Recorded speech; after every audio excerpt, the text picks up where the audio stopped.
Okay, we're winding down here. So good to see everybody on Friday. But we're getting close. Got a lot of few things to pull together here with some of the situational football. You know, Redskins do a good job on that. They have a pretty experienced coaching staff, very experienced coaching staff, and a lot of veteran players. So quite a few things to prepare for in those situations. But we're working on them, and need to be ready to go here Sunday at 1.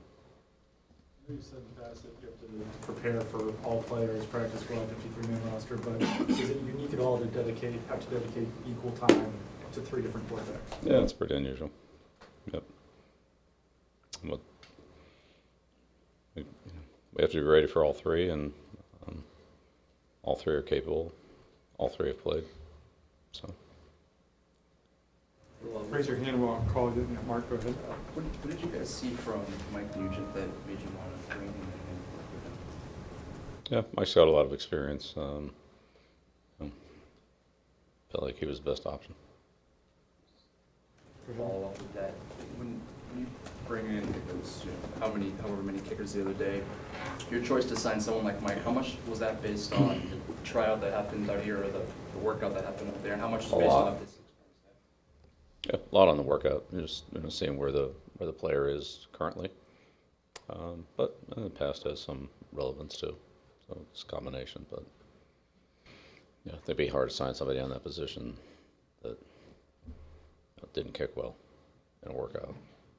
There'd have to be a lot of other things in place that would override that, I would think.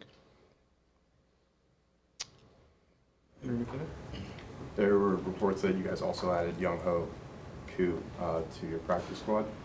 What goes into that decision? Is that just the tenuous nature of the position, or Just a player we wanted to look at. That's practice squad eligible, so.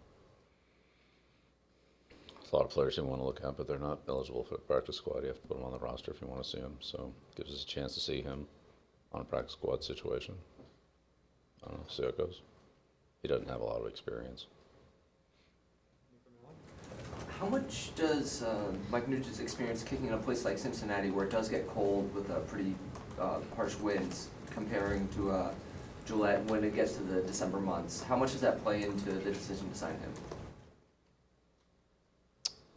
Again, he's an experienced kicker that's kicked in New York, kicked in Cincinnati, so I don't know if that's going to be a big factor this week. So we're just worried about this week right now. We'll worry about December, but doesn't hurt that he's done that.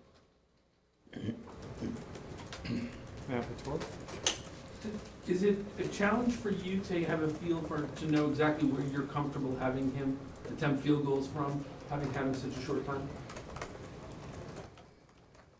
I think we'll have a pretty good idea what his range is. I mean, it's been pretty about the same since he's been in the league. We've again played against him, so defensively on our field goal block and defensive strategy, we've had to kind of know what that is. And I don't think it's like 15 or 20 yards different from what it's been. It might be a yard or two, and that could vary from game to game based on the conditions at the game. So is it perfect? I mean, no, but is it close? I mean, I would like to think so. So there have been some years where you've had no roster movement early in the season, good fortune. There's been other years, like maybe this year, where it seems like there's been more of it. How has that tested your organizational depth this year? Yeah, it's pretty infrequent, I would say, in the National Football League for teams not to be dealing with something every week. It may not be a roster change, might be inactive players, or the amount of time they can practice during the week, and then you have to make the active-inactive decision closer to game time. So it's just part of the nature of the National Football League. Love to have the situation you described, no movement it's the same every week, but and maybe that'll happen.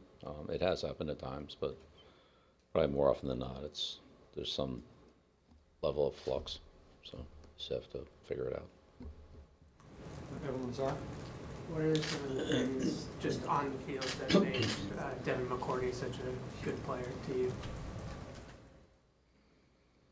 You know, Devin has a lot of experience in our system, so he's very well versed in what we do. But he's a smart player that understands the entire defensive concept, not just his position, what everybody else does, what the strengths and weaknesses of the defense are, as kind of the last line of defense, where to position himself to have the most impact on the play, to take away threats or to fill voids or space in the defense based on what we're in, their personnel and their formation and so forth. So, you know, just instinctively, he does a lot of things right. He's a very good communicator. So yeah, all those things are strong points. He's fast. He's a good athlete. He's tough. Strong tackler. He's out there every day. He practices and continues to get better. So, you know, players that are smart, that work hard, improve, and they help your team. He certainly falls into that category. What have you seen from Lawrence Guy's development in the system? Because it seems like he impacts plays almost consistently, even when he doesn't make the tackle. Yeah, he is. Lawrence has improved. I mean, he's been a good player. He's a good player in Baltimore. He's been a good player for us. But he's continues to improve. His role varies from game to game. Sometimes within the game. Sometimes he's on the tackle. Sometimes on the guard. Sometimes on the center. You know, he can do different things. He plays very well with his hands. He's a strong player. His pass rush has improved, and his overall recognition and reactions and instincts are good. So sometimes things happen that we haven't gone over, or they're a little bit different. And he seems to always kind of do the right thing. You know, do what you would instinctively want the player to do. So he's been really good for us. Assignments, you know, never a problem with assignments with him. He's a good communicator, makes sure the other guy's on the line, or if he's playing next to a defensive end or an outside linebacker, that they're coordinated in what they're doing. So he's continues to grow in the system, gives us great leadership off the field, in the meeting rooms, you know, in the weight rooms, training habits. He's a real professional, comes to work every day, ready to go. Bill, we don't get the Redskins around here too often, so I just wanted to maybe ask you about history and when you went back with the Giants, those games in the 80s against the Redskins. Just what do you remember? What was it like game planning against Joe Gibbs and Dan Henning and all those great rivalry games over in the 1980s? Well, they had obviously a lot of success, and it was I'd say probably one of the simplest offenses that we've ever gone against. But every week the formations and the way they built the plays changed. So it's basically 2 running plays, inside zone and the counter OT, and they had a handful of passing plays, but they were built differently with different personnel groups, different shifts, motions, and it created a lot of pre-snap looks, none of which you could practice against because they hadn't shown them in the last month to 6 weeks. They might not have shown it for a couple of years. So it was interesting because you had to prepare for plays, but they would try to formation you into looks that you couldn't really see the play coming until after it happened. So you had to really understand concepts, not if you look at what you saw, you're not going to see the same thing, but once the play happens, it's the same play, if that makes any sense. And so that was kind of the challenge of playing them.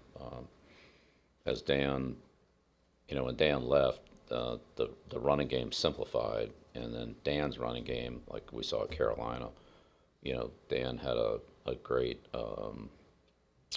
mind, and schematically, his gap running game, he was a cut the defense coach, so he wasn't really a big zone runner.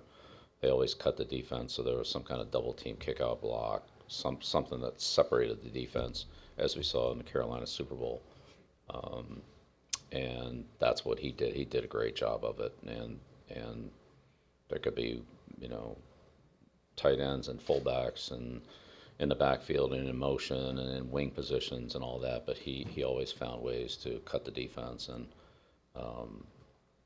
when he did that at Washington, that was an element to the running game that was, very unique. I don't know really that, Pittsburgh did a good job of that when Coach Knoll was there, but I don't know that anybody's really done any better than Henning has on a consistent basis.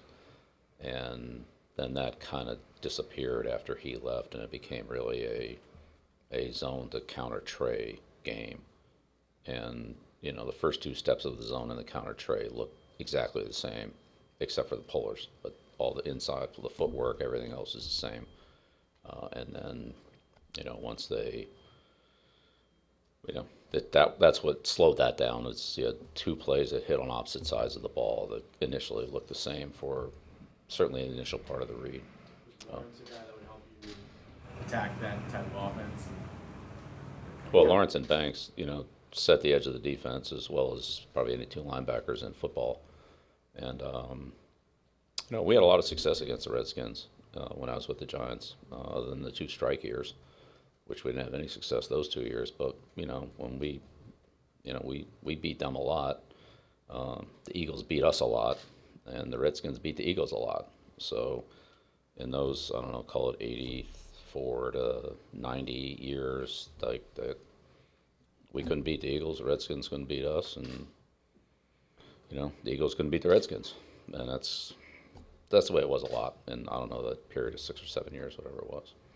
But yeah, it was, Joe did a great job with the one-back passing game. It really, he kind of, took it from Coryell, but he took it to, a one-back game more so than most other teams, and than what you saw in the league in that, Joe came in 81, I think, and Gibbs and Theismann, and they had great success running that passing game, similar to Coryell's style, and then other teams in the league, copied that, and really that's pretty much all you see now is one-back sets. But it was an interesting transition period, and those games were, it was a war. Their team didn't change very much either. Our team was kind of defensively the same, and offensively their team was very much the same. So it was, Warren, May, Grimm, Bostic, Jacoby. It was the same guys and then we had the same guys, and so it was, you're given a scouting report, and okay, well, Didier's playing at tight end this year instead of somebody, but Sanders, Monk, Gary Clark, it was the same guys every year. Now the back changed a little bit from Riggins to George Rogers, and the quarterback changed from Theismann to Schrader to Rip, but it's the same scouting report. I was told you and the Redskins had mutual respect for each other, but Buddy Ryan was the common enemy for both of you guys. I didn't really have to deal with Buddy because I was the defensive coach. So, we were dealing more with, Randall Cunningham and, Byers and Cunningham and Jackson and those guys. So that was really more of my world. But yeah, offensively, it was, Coach Landry at the Giants, for a good part of that time, and Coach Gibbs at Washington, Coach Walsh at San Francisco. Those were, it was tough. Those are great coaches, and they had great players and great systems. So it's really a great experience for me as a coach, working under Coach Parcells to, have the opportunity to compete against, a great West Coast offense. Really the one-back offense from Joe Gibbs, and then Coach Landry did with his offensive system, which was pretty unique too, with a little shifting, double shifting, and the multitude of formations and plays. That was really, I think, nobody had more plays than the Cowboys did. They had every play they had like 4 counter plays that went with it. A counter play, misdirection play, and then a couple play action passes. And you go to the next play, and there's another 4 plays to go with that play. So, Coach Landry had a very, the volume of Coach Landry's offense was, excessive. So those are great challenges, but they were great years, great learning years for me. Yeah, you got Lawrence Taylor on defense, you got Carl Banks, you got Harry Carson, you got some Hall of Fame type players there. it's kind of easy to coach the linebackers. Henry McKenna? I wondered, we were talking about how the Redskins have 3 quarterbacks. I wondered how it's going managing the workloads of your 3 quarterbacks. You know, bringing Jarrett, the rookie, along, and maybe helping Cody get acclimated to your system.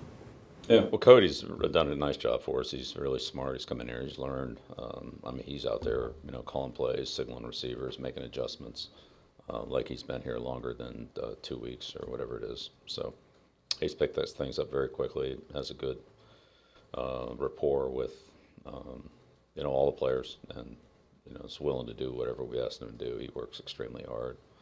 You know, Stidham's made a lot of progress, continues to, and you know, Tom's had a gives us obviously a lot of great leadership out there and energy on the field. So it's not really a management thing. I mean, they're all contributing. They're all, and I'm glad they're all on the team. Hope we don't have to play one, but that's, you know, you never know. Zach Cox? It feels like John Simon's been able to swat down a ball at the line in almost every game this season, and Adam Butler's had some success in that regard too. What kind of technique goes into making a play like that, and why have those two in particular been able to have some success there? You know, some guys just have a very, they just are instinctively gifted to know kind of where to be, when to go, where the quarterback's looking. Jamie Collins falls in that category too. And Kyle's pretty good at it. Those guys just get their hands on a lot of balls. I mean, it's the same thing in practice. You see it in training camp.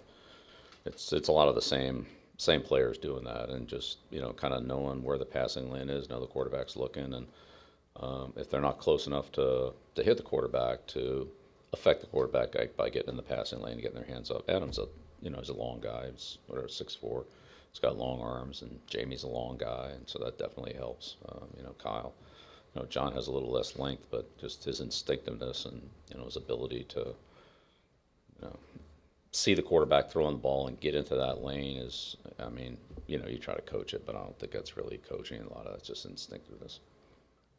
But yeah, it's funny how some guys really have that knack. Not that other guys don't, but for some guys, it's just they just block a lot of balls. It's the same guys. It really is. It's amazing. 2 final questions, Megan O'Brien. Bill, I know week to week, the role of a wide receiver could change, scheme, game plan, whatever it may be, but I noticed in your plays of the week you pointed out a block that Edelman made. I wanted to ask you, just what's been your impression of his ability to contribute to the blocking game, and really the importance of all the receivers contributing to the blocking game? Yeah, you know, Julian's a tough kid, and I think I don't know if any receiver likes to block, but you know, some like to block more than others. I think Julian, you know, is a very competitive guy. I mean, he likes to block, and he's, you know, he's a strong guy. Has, you know, good playing strength. He has good leverage, and you know, he's smart. He understands where they are, where angles he needs to take are, and all that. But he's done an excellent job for us blocking through the years and this year. On the earlier part of your question, I'd say I don't know that the receivers' roles change a lot by game plan. I think a lot of times the receivers' opportunities change based on coverage. That's really the thing that changes. Is, you know, teams that run a lot of one coverage kind of dictate where the ball's going to go. Like, we're just not going to keep throwing balls into the teeth of the coverage, whatever it happens to be. And so, if teams aren't to spin the dial and play a lot of different coverages, then that, you know, makes it hard for the quarterback and the receivers. Because we have to, you know, read the thing out, find the open spot, and have the right timing and so forth. And there's a difficulty to that. If a team's going to play a consistent coverage or one or two coverages, then a lot of times that's just going to dictate where the ball's going to go. So does the receiver's role change? I mean, not really. Do his opportunities change? Well, yeah, they definitely could based on what the defense is doing, more than us saying, like, well, we're going to throw the ball to this guy. Like, we don't know if we're going to get the ball to that guy or not. Let's just screen pass. Jonathan Hall. Coach, you've really been blessed in your career with so much stability at the kicking position. Does this present a new special challenge for you this season? Will it change the game plan, going for it more often on 4th down? How do you see it? Yeah, well, again, a lot of those are based on game situations. But yeah, we've dealt with it before. We had, Lonnie Paxton got hurt, and we had to go through some changes with the snapper. We had, Sauerbrunn punted for us. So it changes the punter. And look, through the years, I've been lucky. We have had a lot of stability. There's no doubt about that. But look, sometimes things happen, and you have to make changes, like any other position. Do the best you can. Steve Gostkowski is, one of the greatest kickers of all time. He's been great for this franchise. Unfortunately, he's not available, so we'll move on. And Mike's done a good job. He has a lot of experience. I have a lot of confidence in Mike, or we wouldn't have signed him. Is it different than Steve? Yeah, we'll see how it goes. But if you're not going to put him out there, then you shouldn't have him on your team at any position, whatever that is. So if you don't have confidence in the player, then you should get somebody else you have confidence in and put them out there. So I think Mike will do a good job, but we all have to prove it every week. That's the way it is for all of us. All right, thanks. Thank you. Okay.